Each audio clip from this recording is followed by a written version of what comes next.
상쾌한 아침 원주에서 출발합니다.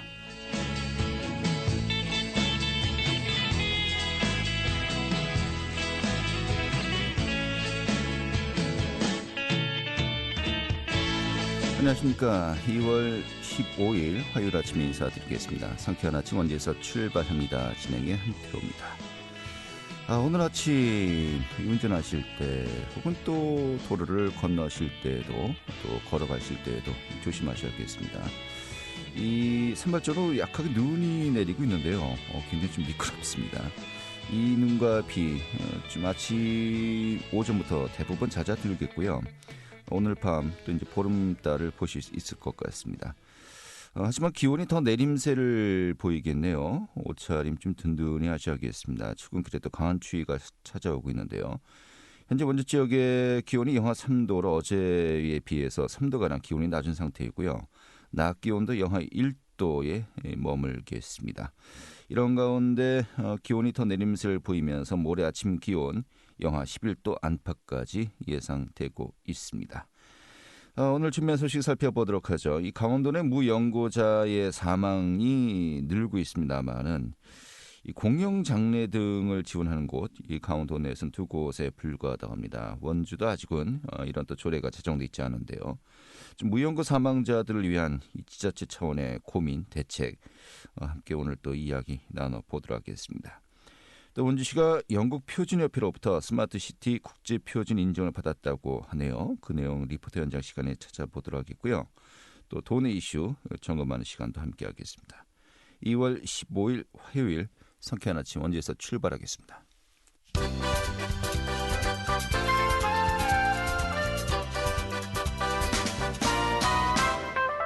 오늘의 주요 뉴스입니다. 횡성군이 올해 주민주도 도시재생 예비 사업을 시행한 횡성읍의 구리고개와 우천면 소재지를 국토부 도시재생 뉴딜 사업의 공모 대상지로 선정하고 사업지별로 최대 200억 원 규모의 사업 계획을 준비하고 있습니다. 뉴딜 사업의 신청은 강원도에서 1차 선정하는 주거지 지원형을 고려하고 있고 우천면 소재지의 도시재생은 횡성군과 한국토지주택공사가 공동 시행하는 우천 행복주택과 연계한 도시재생 활성화 계획을 수립해서 국토부에 뉴딜 사업 공모를 신청할 예정입니다. 영월군이 올해 18억 원을 들여서 청년이 정착하기 좋은 영월을 만들기 위해서 창업, 일자리, 주거까지 든든한 청년 안정 정착 디딤돌 역할을 하는 5개 분야 17개 청년 정책 지원 사업을 확정하고 본격적으로 추진에 돌입했습니다. 이 청년들에겐 6개 사업에 7억 900만 원을 집중 투자해서 초기 창업 비용 부담을 덜어주고 또 전문가 현장 코칭과 콘텐츠 제작 지원 등을 통해서 소득 증진과 전문성을 강화할 예정입니다. 이 평창군은 지난 11일 군청 소회의실에서 한 왕기 군수와 군 관계자들이 참석한 가운데 평창읍의 노람들 지역에 추진 중인 주요 사업의 진행 상황 점검 회의를 열고 신속한 사업 추진 대책을 강구했습니다. 현재 노람들 일대에는 6건의 사업이 추진되고 있지만 문화재 표본 조사와 환경 영향 평가 등 사전 절차로 인해서 착공이 지연되고 있는 상황입니다. 오늘의 주요 뉴스였습니다.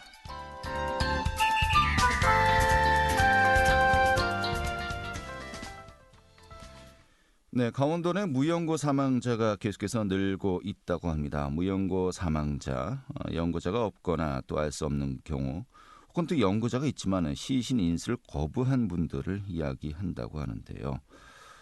이게 도내에서 300명이 넘는다고 합니다.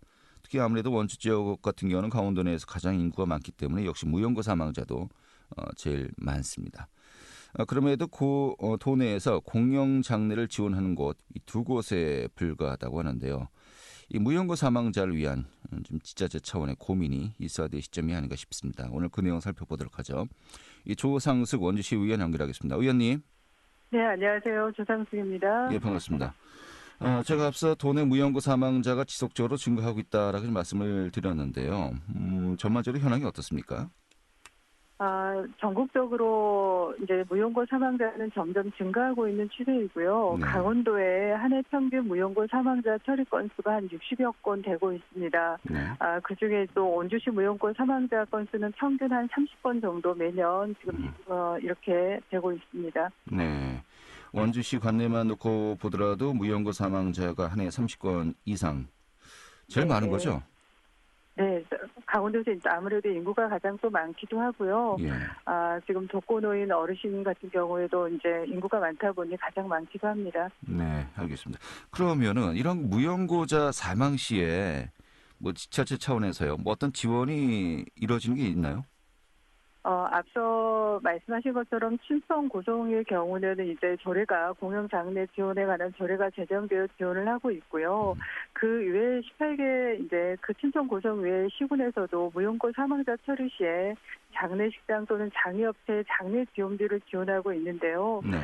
원주시의 경우도 장례용품 또 장례식장 안치료 운구비 등을 감안하여 80만 원을 지금 무용고 사망자 장례비를 지원하고 있습니다. 네. 하지만은 좀 시신을 인수할 가족을 찾지 못한 무연고 사망자 바로 또 화장장으로 간다라고 하던데 실태는 어떤 것 같습니까? 이제 무용고 사망자가 발생하면 이제 원주시의 경우를 좀 말씀드리도록 하겠습니다. 네. 무용고 사망자가 발생하면 원주시의 경우는 추모공으로 일단 이송을 하고요. 네. 화장 절차를 거쳐서 5년간 시립봉안당에 안치한 후에 유택동산을 산골 처리하고 있습니다. 그리고 말씀드린 대로 시신을 처리한 장례식장이나 또 장의업체계 장제비를 지금 80만 원을 지원하고 있는 상황입니다. 네, 그래요. 자, 이런 가운데 앞서 이야기했습니다마는 이 춘천과 이 고성군 같은 경우는 이 공영 장례 조례가 제정되었습니다. 그럼 이 네. 지역 같은 경우는 좀 어떻게 좀 처리가 되고 있는 겁니까? 고성과 이제 그 춘천의 경우를 보니까요. 예. 두 시군 그 시와 군에서 지원하는 내용을 보면 수의나 관, 상복 등 장례에 필요한 용품 및 장례식장 사용료, 화장료 등에 대한 전반적인 비용을 지원하는 것으로 알고 있습니다. 예, 알겠습니다. 자, 금액도 문제입니다만 사실 참 그렇습니다. 무연고 사망자. 이 살아생전에 정말 외롭게 사셨던 분들 아니겠습니까? 이 죽음 이후에도 최소한의 어떤 예우를 좀 갖춰야 되지 않겠냐라는 어떤 목소리도 있습니다만은 지금 현재의 시스템에서 뭔가 조금은 더 이분들을 위해서 좀 우리가 개선책을 고민해야 될 시점이 아닌가 싶기도 한데 좀 시의회나 또 집행부 차원에서 이러한 그 논의가 전혀 이루어지지 않고 있나요? 어떻습니까? 그렇지는 않고요. 원주시에서도 이제 1인 가구가 원주시의 경우도 10가구 중에 그러니까 10명 중에 4명 정도가 지금 1인 가구로 살고 있고요. 네. 그리고 특히나 또 어르신의 인구 5만 명이 넘은 어르신 인구 중에 한 2만 명 정도가 이제 독거노인 어르신들입니다. 그래서 원주시에서도 공영 장례에 관한 지원 조례를 좀 제정하려고 지금 좀 명문화하려고 지금 준비 중에 있습니다. 네, 알겠습니다. 뭐 지금 현재 1년에 30명 정도가 이 무연고 사망자가 발생하고 있다고 합니다만은 계속해서 이제 고령화로 접어들고 있고요. 또 아까 말씀하셨다시피 1인 가구가 점차 느는 추세 아니겠습니까? 그럼 네. 이러한 분들이 좀 더 계속해서 늘 수밖에 없는 것으로 예상이 되고 있는데 좀 그 고민을 하시고요. 정말 빨리 좀 결과가 있어야 되지 않을까 싶은데 근데 이게 좀 예산 문제에 대한 고민들도 해봐야 될 것 같은데 이게 비용 문제 어떻게 좀 우리가 이해해야 될까요? 뭐 예산을 떠나서 일단 이제 저희가 원주시에 20년이나 21년도 그 이제 주요 장제비 지원 비용이 보면 2020년에는 750만 원, 또 2021년에는 960만 원의 장제비가 지원을 했는데요. 네. 비용의 문제는 아닌 것 같고요.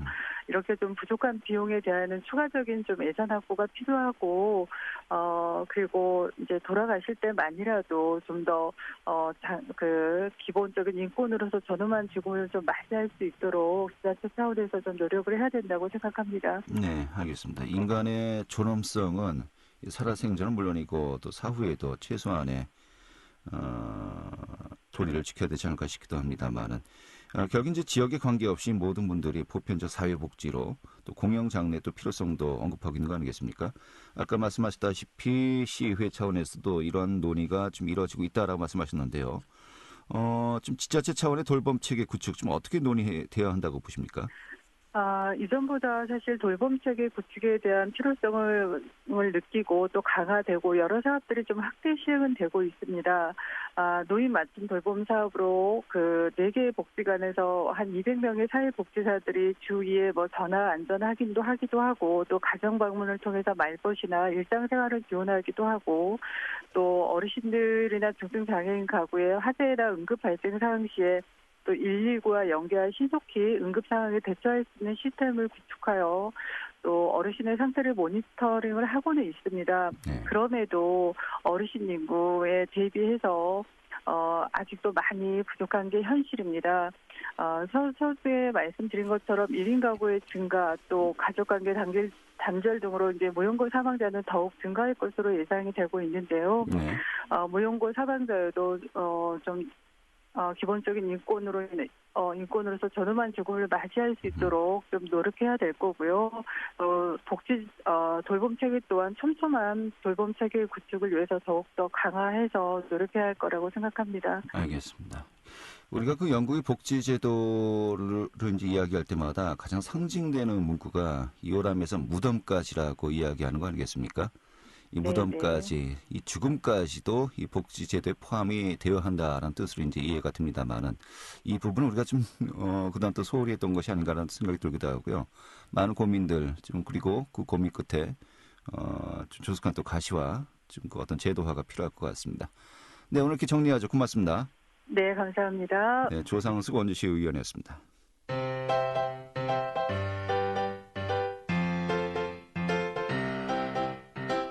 KBS 원주방송국이 유튜브 다시 듣기 서비스를 실시합니다. 매일 아침 강원 영서남부권의 뉴스와 정보를 전해드리는 상쾌한 아침 원주에서 출발합니다는 KBS 원주라디오 유튜브 채널을 통해 다시 들을 수 있습니다.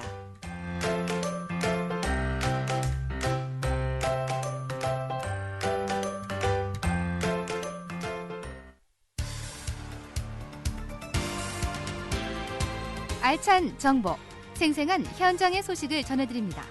리포터 현장. 네, 원주시가 스마트시티 국제 표준 인증을 받았다고 합니다. 스마트시티 국제 표준 인증, 이 전 세계 스마트시티의 표준화와 또 지속 가능한 도시 건설을 위해서 제정되었다고 하는데요. 오늘 그 내용 살펴보도록 하죠. 추인혜 리포터 자리했습니다. 어서 오시죠. 네, 안녕하세요. 네. 지난달이군요. 원주시가 스마트시티 국제 표준 인증 도시로 선정되었는데 먼저 그 스마트시티 인증에 대해서 좀 설명해 주시죠. 네, 스마트시티 국제인증은 세계 국제표준화기구인 ISO가 도입한 권위 있는 국제인증제도입니다. 정보통신 기술을 활용해 도시 경쟁력과 시민 삶의 질을 향상시키고 도시의 지속 가능성을 추구하는 혁신 도시에 부여하는 인증인데요. 스마트 도시는 도시교통, 환경, 주거, 복지 서비스 등 도시 인프라 전반에 첨단 IT를 적용한 도시입니다. 인공지능, 빅데이터, 자율주행, 블록체인 등의 기술을 활용한 도시로 스마트시티 조성에는 많은 지방자치단체가 참여하고 있는데요. 인공지능과 빅데이터의 신기술이 인구 집중으로 인한 교통, 환경 문제를 해결할 수 있다고 보기 때문입니다. 우리나라에서는 2019년 세종시와 고양시, 화성시, 그리고 2020년 과천시와 양주시 5개 도시만이 국제표준 인증을 받았습니다. 이번에 원주시와 하남시가 추가로 인증을 획득했는데요. 자세한 이야기 원주도시정보센터 최진선 소장에게 들어보겠습니다. 지금 스마트시티 국제 인증 같은 경우는 이제 세계 최고의 표준화 기구인 ISO에서 공인받는 제도입니다. 그래서 이제 전 세계적으로 보면 이렇게 스마트시티 국제 인증을 받은 나라는 아직 없어요. 그리고 아무래도 이제 BSI나 ISO가 표준으로 인정한 그러한 국제 인증이기 때문에 이제 세계적으로 이제 권위 있는 이러한 인증이 되겠고, 저희 원주시가 그 시민들을 위해서 편리하고 그리고 안전한 이런 시책들을 지속적으로 추진했다는 거에 대한 이제 평가이기도 해서 상당히 의미가 있다고 보고 있습니다. 네. 네, 기존의 5개 도시가 스마트 도시였습니다. 세종시와 고양시, 화성시, 또 과천시, 양주시. 이 세종시를 그렇다 치고요. 거의 대부분이 이제 수도권에 인접한 그런 또 지자체였습니다만은 이 강원권 지역에서 원주시가 스마트 시티에 포함된 거 굉장히 이거만 보더라도 좀 눈에 띄는 그런 그 결과가 아닌가 싶은데 인증을 부여하는 과정과 또 기준이 궁금하기도 합니다. 원주시가 좀 어떤 점에서 이런 또 평가를 받았다라고 분석이 되고 있습니까? 네, 스마트시티 평가 항목에는 4가지 원칙이 있습니다. 비전, 시민중심, 디지털, 개방협력 항목을 평가하는데요.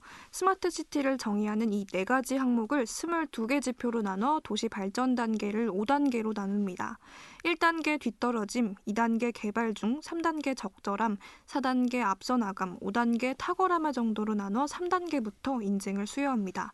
원주시는 지난해 1월에 서류 심사를 시작으로 12월에 현장 심사와 기관장 인터뷰와 같은 과정을 거쳐 인증을 획득했습니다.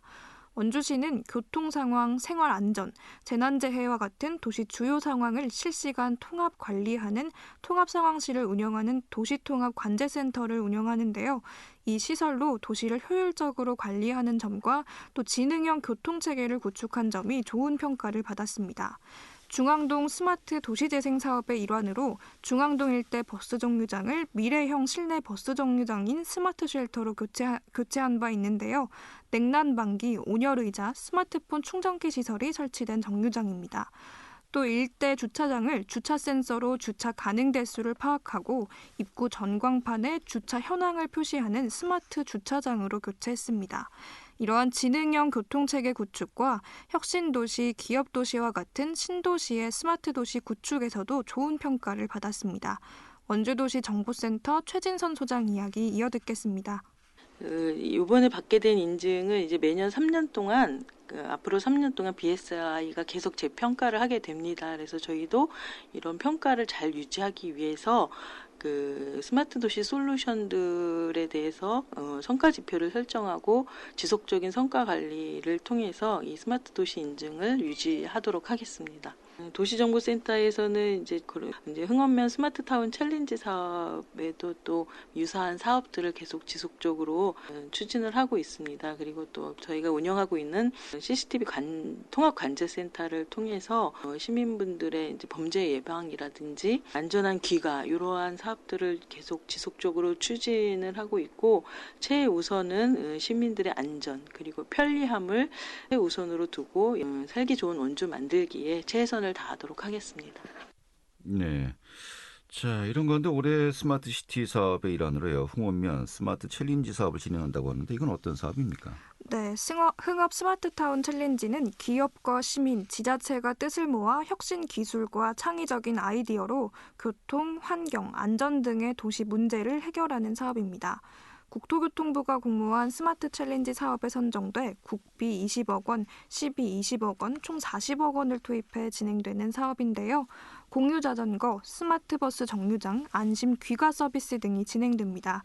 이 사업으로 남원주 역세권에 조성 중인 스마트시티와 흥원면을 연계해 인구 유입이 늘고 흥원면 일대 지역 경제 성장에 새로운 동력이 될 것으로 기대됩니다. 이번 스마트시티 국제표준 인증으로 원주시는 스마트시티 운영을 지속해서 구축하고 3년 뒤에 있을 국제표준 평가와 재인증을 추진하면서 세계적 수준의 경쟁력을 향상해 나갈 계획입니다. 네, 알겠습니다. 자, 스마트 기술을 활용한 인프라 점점 갖춰지는 그 원주시의 모습도 앞으로도 기대가 되고요. 또 시민들의 필요에 맞춘 이런 또 인프라 확충 기대를 하겠습니다. 오늘 잘 들었습니다. 네, 감사합니다. 네, 추인의 리포터였습니다.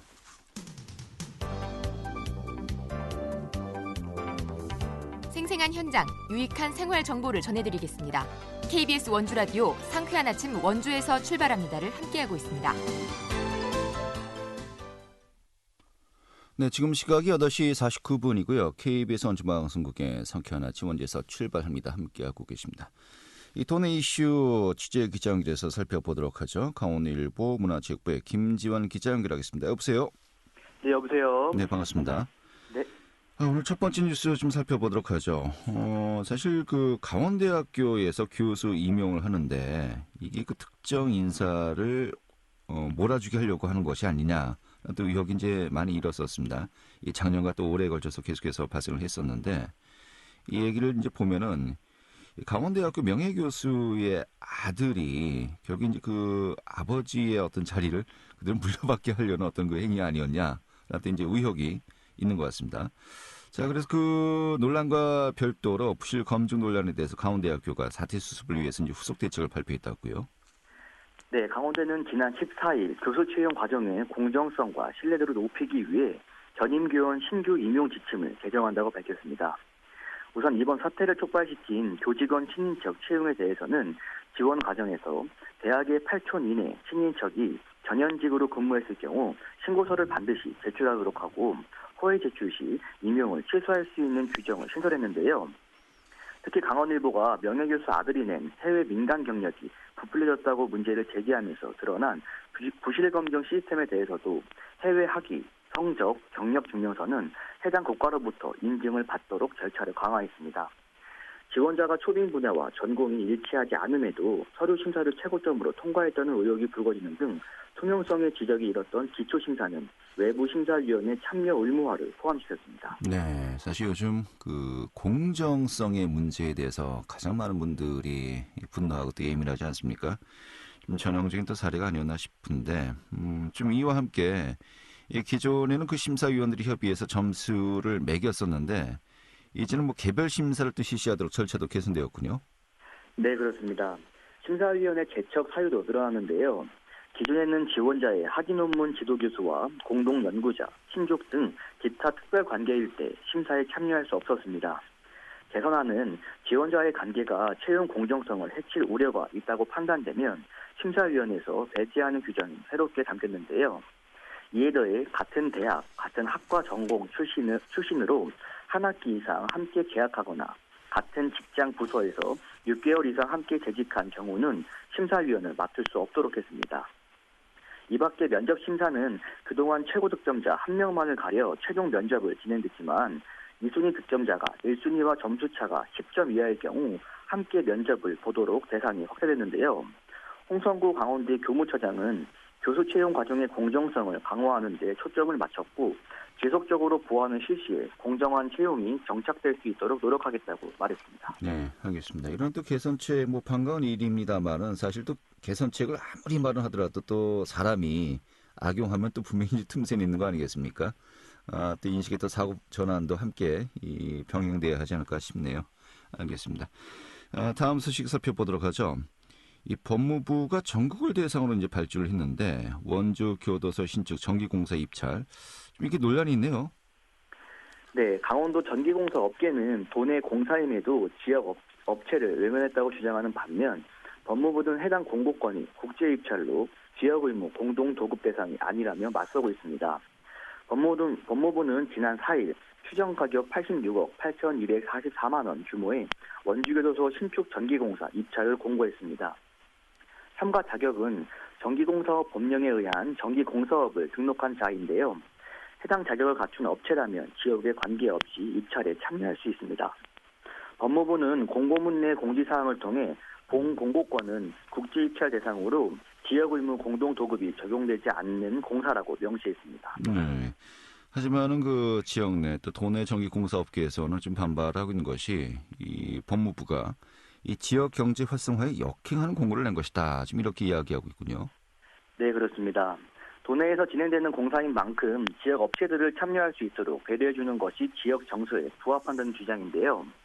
병태빈 한국전기공사협회 강원도회 사무국장은 과거 국가기관들은 더 큰 금액대의 공사에도 지역 의무 공동도급을 적용했다면서 법무부의 이번 공고는 코로나19로 지역 업체들이 고사 상태에 놓인 현실을 외면한 행동이라고 말했습니다. 반면 법무부는 국가계약법상 전국 발주가 문제없다는 입장인데요. 법적으로 국가기관 공사의 경우 81억 이상 공사와 국제입찰에 대해선 지역 의무, 공동도급 의무가 없는데 원주교도소 신축 전기공사 입찰이 이에 해당된다는 설명입니다. 법무부 관계자는 국제입찰로 공고를 낸 것 역시 추정 가격이 81억을 넘겨 국제입찰 기준이 충족했기 때문이라며 법적 문제가 없다고 말했습니다. 알겠습니다. 일단은 현재 이 추정 가격이 86억 원이 넘는데 이 81억 원 이상이라는 것이 이제 그 기준점이로군요. 이 원칙대로 한 것이다라고 이제 법무부는 이야기하고 있는 것이고요. 하지만 또 지역에서는 역시 지역 경제 활성화를 너무 등한시한 거 아니냐라는 또 이야기가 나오는 것이고요. 이 부분 좀 더 살펴봐야 되겠네요. 알겠습니다. 마지막 소식 들어보도록 하죠. 이 강원도 경찰청이 어린이 안전 확보와 또 사고 예방을 위해서 3월 말까지 어린이 통학버스 합동 점검을 추진하기로 했군요. 네, 이를 위해 경찰은 지자체와 교육청, 교통안전공단 등 관계기관이 참여하는 합동 점검반을 편성했습니다. 점검반은 통학버스 신고 및 종합보험 가입 여부, 운영자, 운전자, 동승보호자 안전교육 이수 여부와 운전기록 일시 작성 여부, 자동차 안전기준 적합 여부 등을 살핍니다. 더불어 일반 운전자의 통학버스 특별보호 위반 행위에 대한 집중 단속도 펼치는데요. 도로교통법 제51조는 어린이 통학버스가 정차한 차로와 바로 옆 차로로 통행하는 운전자는 우선 일시정지에 안전을 확인 후 서행하도록 하고 있습니다. 또 모든 차의 운전자는 어린이 보호 표시를 한 상태로 도로를 통행하는 어린이 통학버스 앞지르기 금지 등의 특별보호 의무를 규정하고 있습니다. 네, 알겠습니다. 오늘 이렇게 정리하죠. 잘 들었습니다. 감사합니다. 네, 강원일보 문화체육부의 김지환 기자였습니다. 자, 3월 9일 대통령 선거 공식 선거운동이 오늘부터 시작됩니다. 강원도 내에서도 여야 각 정당의 거리 유세가 시작이 되는데요.